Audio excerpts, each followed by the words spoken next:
రేవంత్ రెడ్డి పాలన ఎట్లుందంటే అయితే లూటీ లేదంటే లాఠీ. మొత్తం ఇప్పుడు ఈ రోడ్ వేసి ఏం రోడ్డు మీరందరూ వద్దంటున్నారు. 6 line road green field road వేస్తా అంటే ఎందుకయ్యా ఈ రోడ్ అని మీరందరూ అడుగుతున్నారు. నాకాడ ఊర్లే దరఖాస్తులు ఇచ్చిండ్రు రైతులందరూ.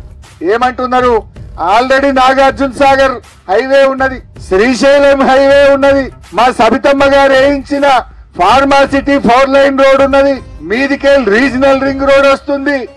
4 రోడ్లు ఉండగా మళ్ళా మా భూములు తీసుకొని ఈ రోడ్ వేసుడు ఎందుకయ్యా అని పాప మా భూమి పోతున్న రైతులంతా ఏడ్చుకుంటానన్నాడు కలిసింది. ఇప్పుడు 1000-1200 ఎకరాలు గుంజుకుంటున్నావు. ఎవరి కోసం? ఎవరిది 4th సిటీ?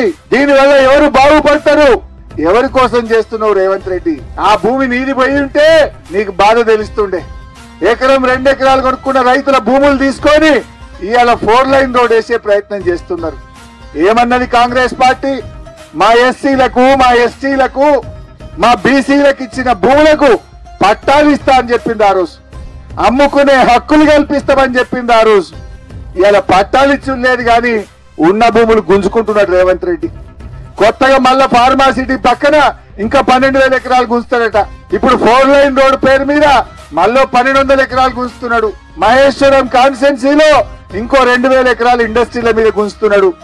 నేను అడుగుతా ఉన్నా రాహుల్ గాంధీ గారిని, రాజ్యాంగం చేతులు పట్టుకొని తిరుగుడు కాదు, ఆ రోజు నువ్వు ఇచ్చిన మాట ప్రకారంగా ఎస్సీ ఎస్టీల అసైన్డ్ భూములను పట్టా భూములుగా మార్చండి, వాళ్ళకు హక్కులు కల్పించండి అని చెప్పి ఈ రోజు డిమాండ్ చేస్తా ఉన్నాం.